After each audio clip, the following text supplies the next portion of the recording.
going to look at sculpting up some armour pieces and then casting them using a technique called cold casting. This involves mixing metal powders with resins to get some really nice metallic finishes.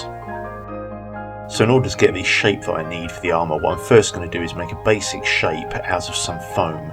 I'm then going to back that up using some fiberglass to give it a nice hard finish. So first off, I'm just drawing around my arm to get the basic shape that I need. What I'm now doing is just heating this up and bending it around a pipe.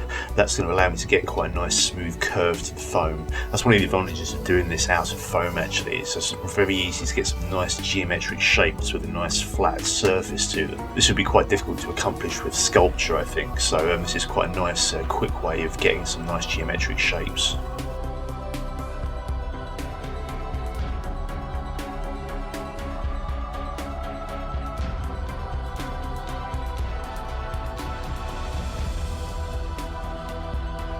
So there we go, there's my basic shape. So what I'm now going to do is laminate this with some fiberglass. That just involves mixing up some polyester resin and then pasting that over the glass fibre mesh.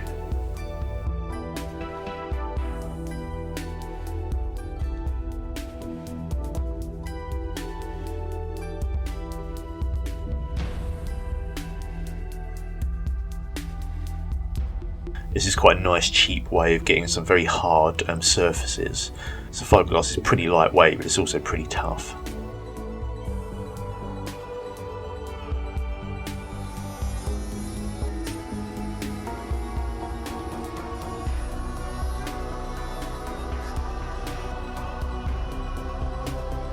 What I also want to do is to incorporate some mechanical pieces into this. I'm not quite decided what these are going to be yet, but I thought adding in some pipe here would be a good way of getting some geometric shapes in.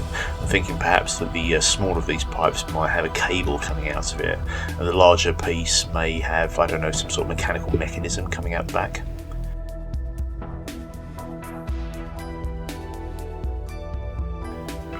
My loose idea for this is to base the whole thing on the mecha glove from Hellboy, so I'm trying to have a balance between sculptural elements and mechanical elements. Now of course I'll eventually be making a mould of this whole thing, so what I need is some nice sharp edges so that when I take the piece out of the mould it's nice and clean. So what I'm doing is to glue some strips of styrene plastic around the edge. That's going to allow me to get a nice smooth edge to the piece.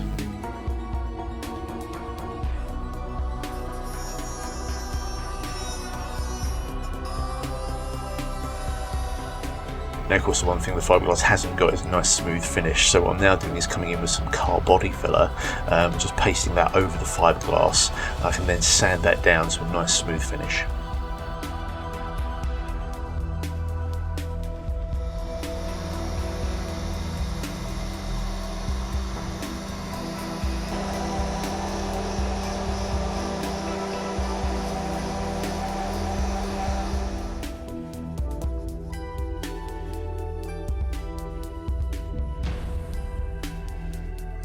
So there we go, there's my base. Now obviously this isn't entirely smoothed out. If this was meant to be the final piece, I'd probably give it a few more sanding passes to get it nice and smooth, but because I'm going to be sculpting over this, I think the majority of these imperfections are going to be hidden by the sculpture.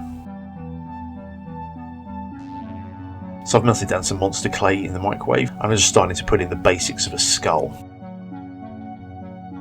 Now, the reason I'm doing this is because I'm going off to the Asylum Steampunk Festival soon, and if you've seen some of my previous videos on my channel, you'll know that I create a new piece each year for the festival, so this is the piece I'm doing this year. Now I had the idea for this for quite a while, but when I came to actually start making it, it wasn't really appealing to me. I've done arms before, and I definitely didn't want to do a mask. I've done masks for the last few years, and this time around I wanted to not have to cover my face, so I wanted to do something that was a bit easier to wear. However, I have done sort of arms and gauntlets and things like that before, so I didn't really want to repeat myself, and for quite a while I was sort of struggling with what exactly to do with this. Now, my previous video on my channel looked at sculpting up a skull, so I was quite into sculpting skulls at the time, so I thought, well okay, maybe I can start incorporating that into the piece.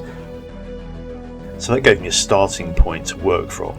Once I started doing a skull on the arm, I started thinking, well, what else can I have? And one of the things that is quite closely associated with steampunk is like octopuses and squid and Cthulhu as well from H.P. Lovecraft. So I started thinking about incorporating some of that imagery into the piece.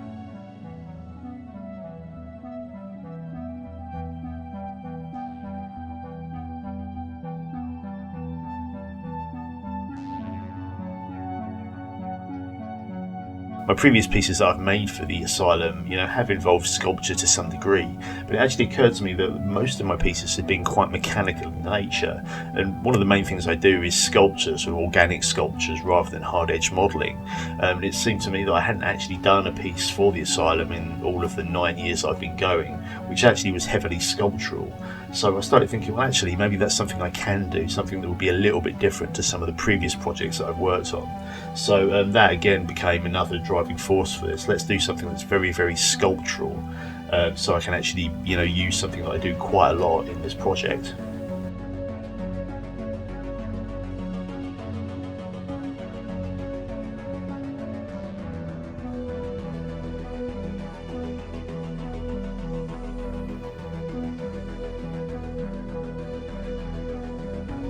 And having these tentacles sort of coming up and gripping the skull, I thought looked quite cool, quite a nice sort of concept. So that sort of became the starting point and the basis for the piece. And I started thinking to myself, well, what exactly would this represent? And I suppose you could view the tentacles grabbing the skulls perhaps as Cthulhu sort of coming down and sort of spreading death and destruction over humanity. Maybe that's what this sort of imagery might represent. So I started thinking, well, who would wear something like that? And it sort of seemed to me that some sort of cultist, some sort of Cthulhu worshipper might have that sort of imagery on their clothing. So that eventually gave me a direction to work to for the piece. So this fairly quickly became a Cthulhu Cultist Armour, which I thought was quite a cool concept.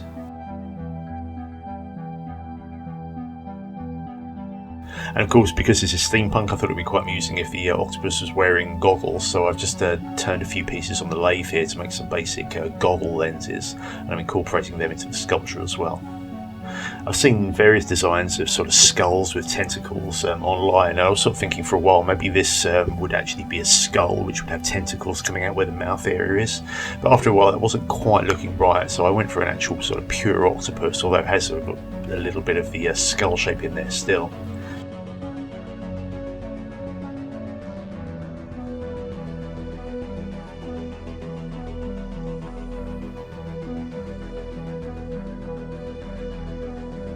I'm just using some white spirit with a paintbrush to smooth down the surface of the sculpture. Right, so there's my finished sculpture, so next step is to make a mould. So what I'm going to do is build a surround around the sculpture and then attach the sculpture to that with some glue.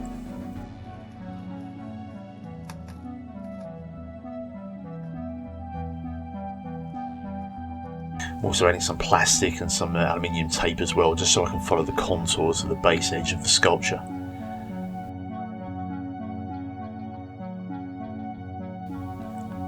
Now the way I'm going to do this is to pour some silicone over the sculpture, but then rotate it around a bit so that the silicone flows over it and slowly builds up. So what I'm doing is just building a cardboard surround around the sculpture, that way when I pour the silicone on it can't escape.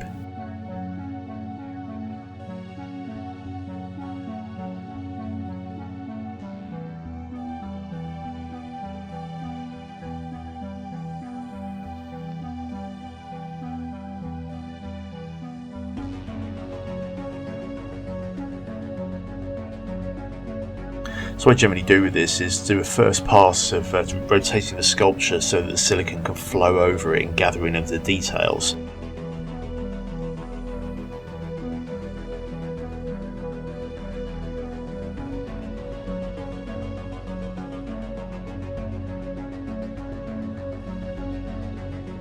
As it cures, the flow will slowly slow down until it stops entirely. So using that technique, you can slowly build up layers of silicone until you've got something that's of sufficient thickness.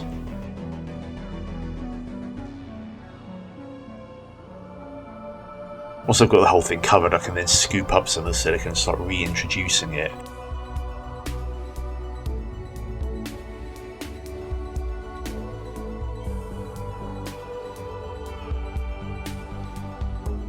Right, so my silicone mould's looking okay there, so now the next step is just to add some more fiberglass over the top of it to give it a nice hard case to keep it all in shape.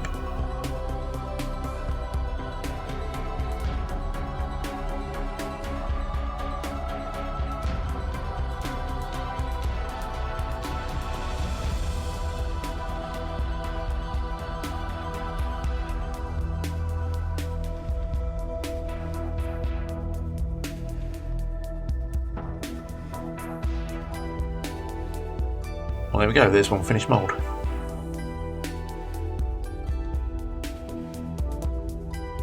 So now I can come on to do the actual cold casting. So the way this works is that you get some powder of the particular metal that you want to use. So in this case I'm using some brass powder. And what I've done initially is to brush some into the mould. That's for two reasons really. One, to allow the surface to pick up some of the metal powder, but also it's quite common for people to add talcum powder to their moulds, and that helps because it breaks the surface tension of the resin as it flows in, and that allows it to flow into gaps and things like that where air might normally gather and you'll get air pockets.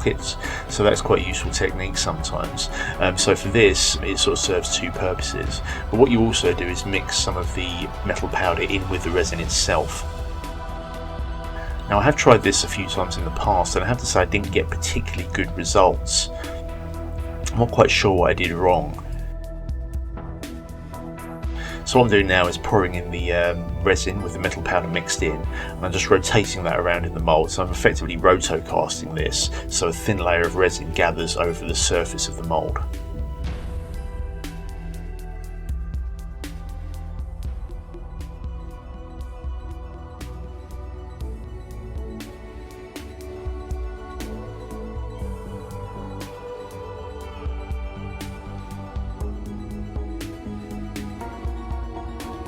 The flow of that slowly slows down as the resin cures.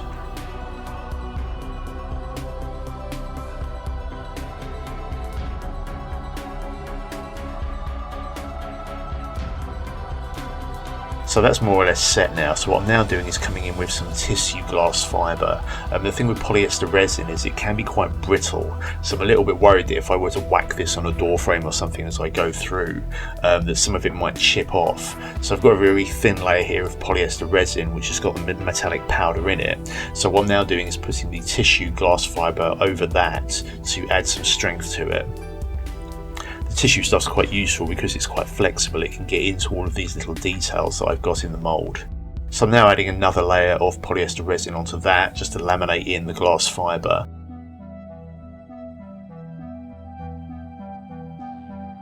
And now that that's in, I can now come in with a heavier grade of fiberglass, and that's just to give it some further structural strength.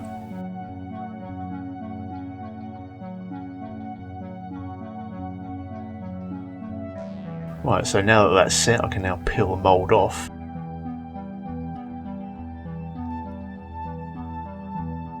That seems like a fairly good cast. There's a few imperfections here and there, but it's looking pretty good. Now I have had a go at cold casting before, but I have to say I didn't get particularly good results.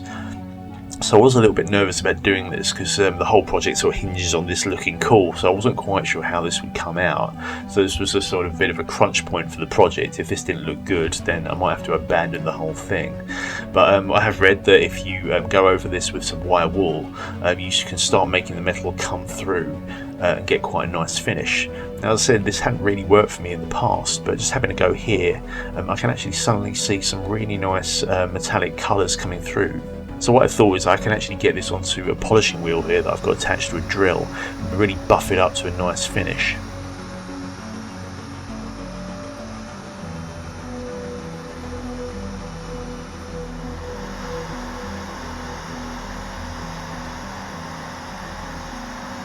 And I was very surprised, but actually this came out really, really well.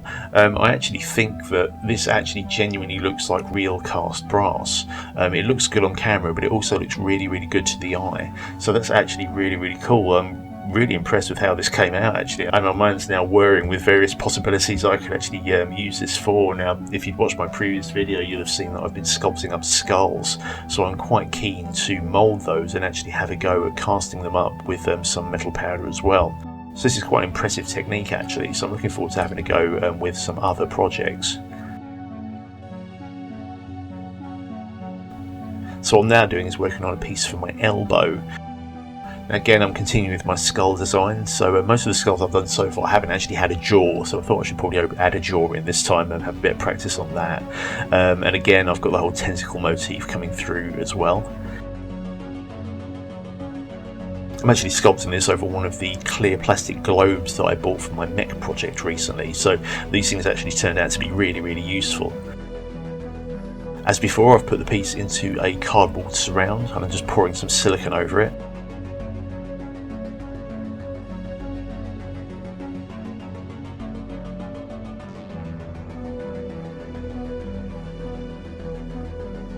then rotating the mould around to get a nice coverage of rubber over the sculpture.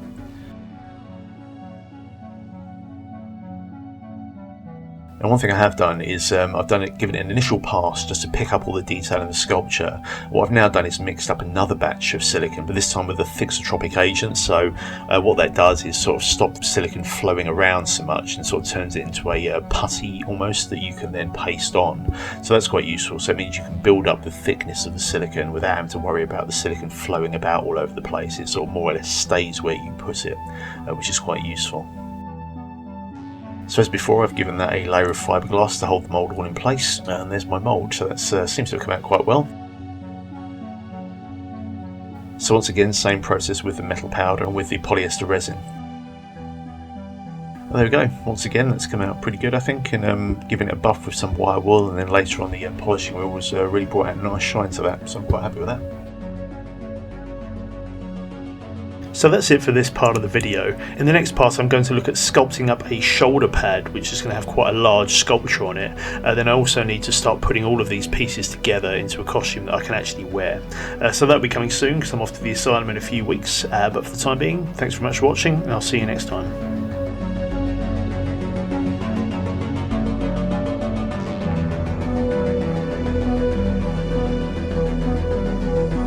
Thanks very much for watching. I'll be posting more videos on this project and others, so if you'd like to keep up with what's going on, please do subscribe. Alternatively, you can visit my website, which is www.thedarkpower.com, or you can find me on Facebook, just search for The Dark Power.